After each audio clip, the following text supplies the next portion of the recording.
Hi, my name is Jacob Bassett. I am a junior theater and communications double major. Okay. I'm Grant Beck. I am an environmental and field biology major, and I am a sophomore.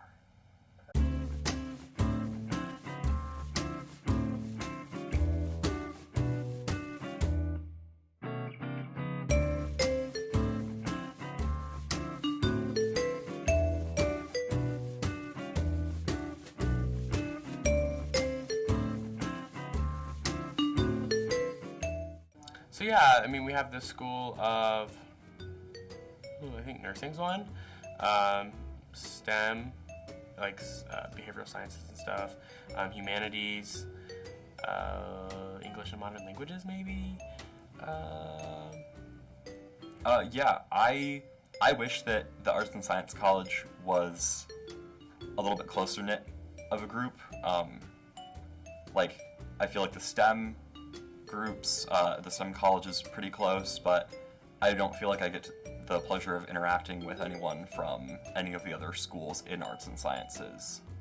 I would say there is a lot, like some are underrepresented, I would say for sure.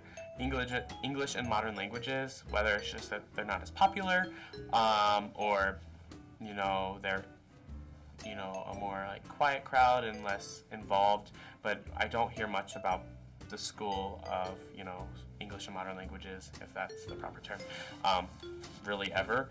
I know they're housed at Duke's. I know people that are English majors, education majors, Spanish minors, whatever, but again, don't hear much from them. We're separated by buildings, so all of the biology, math majors are in Mattil, and then creative writing majors maybe in Duke's for most of their day. So I feel like we're pretty separated, so we don't have quite as close-knit a culture as the College of Arts and Sciences. Nursing, what I know about nursing is they're always out doing field experiences, which I think is really cool. Doing a lot of hands-on work in that department. I think everyone could probably pinpoint a nurse. That program has been kind of growing, and we have a really nice facility for that as well. And I'd say just about every nurse I've met is kind, but sometimes they have a little sass to them as well. I think that's fair to say. What did I say? STEM, so biology and all those people, they're very into their studies. I always find them in study rooms, studying, not going out a lot. That culture is really academic oriented. They care about their academics, especially if you're like physics, chemistry, like I said, bio.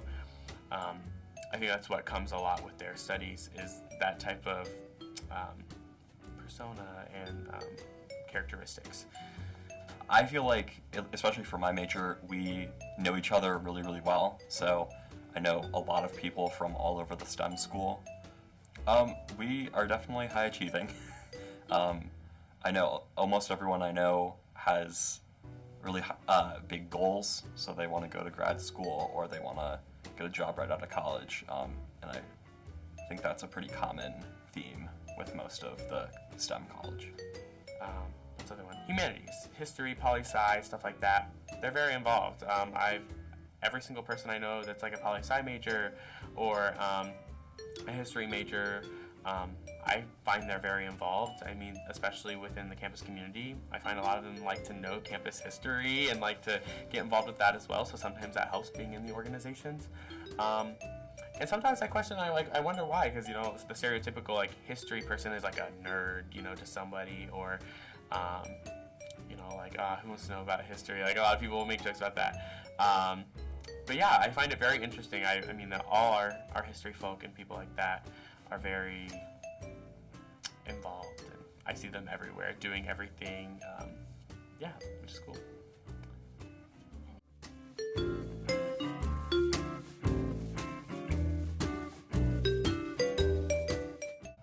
It's hard, I can't do one word. I would say hardworking, dedicated, and busy. It's unique. Yeah, I don't feel like you could make it in the College of Arts and Sciences without being really hardworking or dedicated to what you're doing. The classes can be really difficult, but they're a lot of fun when you're doing what you love. But it is unique in a way because we house a lot of different, you know, majors and schools within the college. You know, we have science, everything from science to theater, you know, where I'm at, which is kind of why the Arts and Science College is unique compared to engineering, where they all have the kind of same interest and common ground. We all do a lot of work. I know I spend most of my time running from meeting to meeting or from research project to my job or anything like that, but it's always a lot of fun.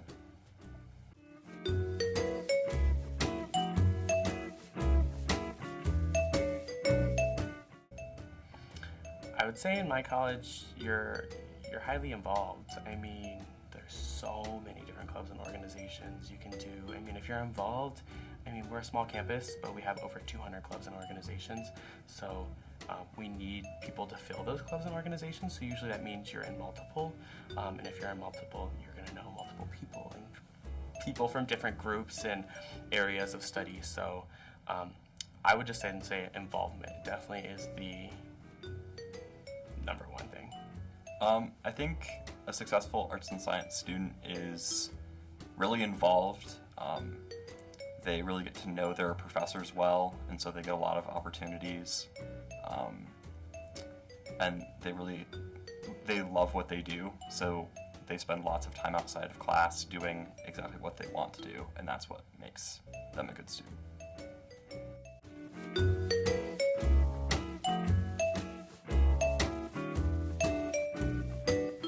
I'd say most everyone goes to class. The average student goes to class, all their classes, maybe a little begrudgingly sometimes, but... Well, the School of Visual Performing Arts, I would say, is a little different. You know, you get a different crowd with each school. I'd say, you know, the men tend to like wear cuffed jeans and like a button up, like maybe just t-shirt, but not too like overdressed, right? Like a belt, a lot of like rings, bracelets and stuff you see with people in my type of area wear, but I wouldn't say that's common throughout the whole Arts and Science College. Yeah, I think everyone takes pretty good notes.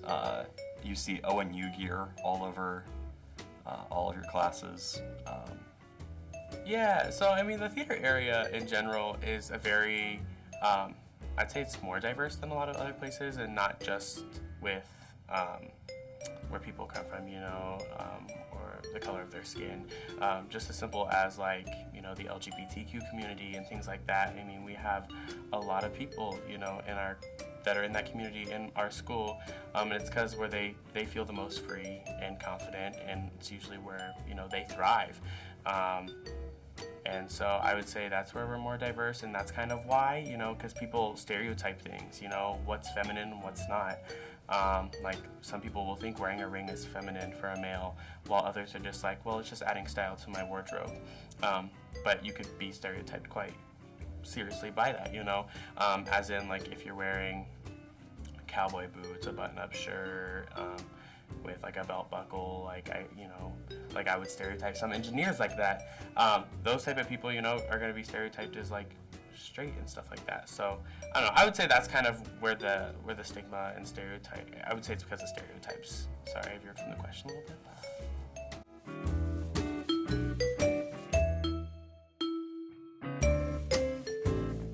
I would say student-led, and I'm on the student advisory board for the Getty College of Arts and Sciences, so I see a lot more of what goes into planning events and running things in the college.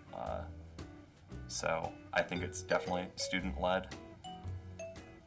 The School of Visual Performing Arts, and I can really only speak for the theater department because that's where I spend most of my time, I would say is very student-led. Culture is changing, the times are changing constantly, and sometimes it's harder for the older generation to keep up, and I say that in the most respectful way possible. And so sometimes students find themselves questioning why things are going on and why things are the way they are, and I think that's something that's very unique about ONU is I find a lot of students doing that all the time, not just in my school. So I'd say that leads us to be very student-led. I mean, we're asking questions. We want change. We want to be with the times, because if you fall behind the times, then you're outdated. Your degree will still be there, but your training will be outdated and such. So I think we're very student-led. We find ourselves questioning a lot and just keeping each other in check.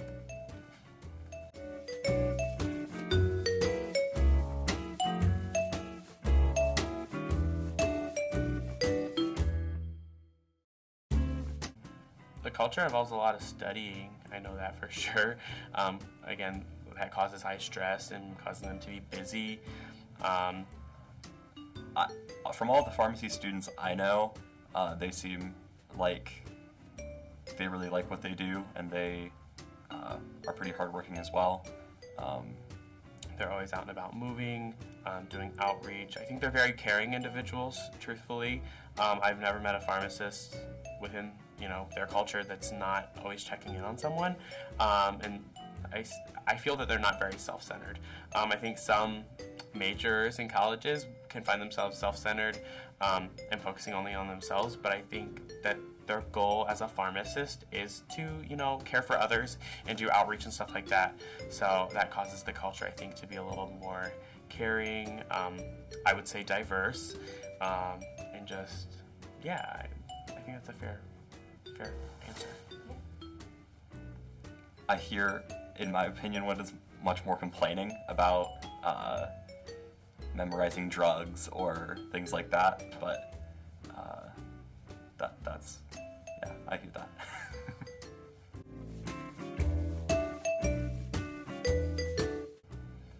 Business. Business students, I feel, are very stuck up. Wannabes, if that's the nice way to, it's not a nice way to put it, but wannabes, hot shots. I mean, that's just like the persona a lot of them give off. A lot of people are money focused in the business college, I found. They just want to make money. Money is the sole focus of what they're doing. So sometimes that doesn't always, I think, come with that personality like pharmacy would have, or the culture that pharmacy would have, where they are caring and stuff. Because I think sometimes their objective in life is different. I think that, business students are nice, and I know tons of people that are business students, and even some of my close friends are business students. So that's I'm not stereotyping the whole college. But I would say that a good majority, that's kind of their focus. I think it also comes again with their degree of study. I think that some arts and science students think that business has a little bit easier with their class load, everything like that. I know that most arts and science students have 3-hour labs that they go to, so I think we spend a lot more time in class, and we get a little bit harder material, but nothing against business. So. You're so nice, Brett.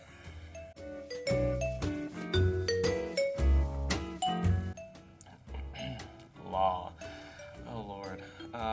We don't see them a lot because they are always in their own little building. I gotta say, I don't know very much about the law college. I know that it's here on campus, but I don't think I've met someone in the law college besides the law reps on Senate. So. But just very put together people. Their culture has the way they dress, for example, is button-down shirt, suit, tie, dress shoes and stuff like that, because that's where their area of study will lead them to probably be, is in an environment that will have to have them dress like that. They're nice people. I think they're always very factual, and they will fact check anybody kindly, but in the most respectful way. But they're very, again, intelligent people. They're dealing with the law, the U.S. Constitution usually, that's really all I know about them. That's how I would kind of describe my law area friends.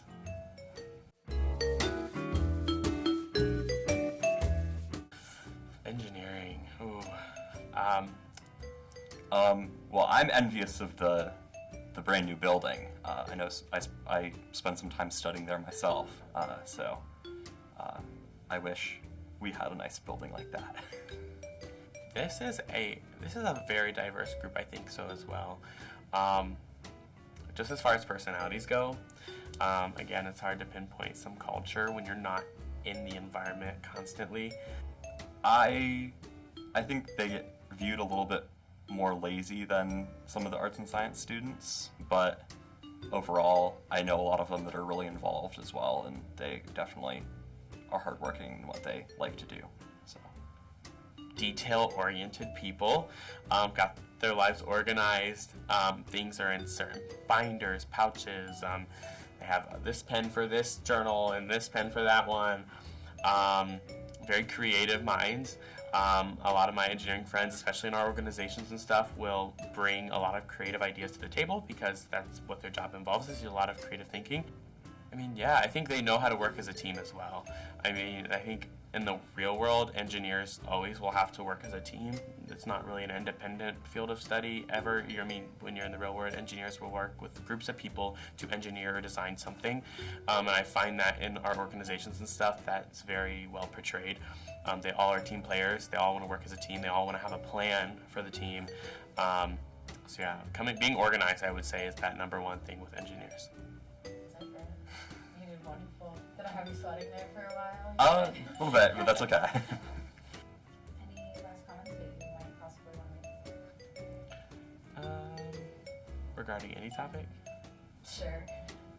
No, I'm good. Okay, that's it. That's a wrap.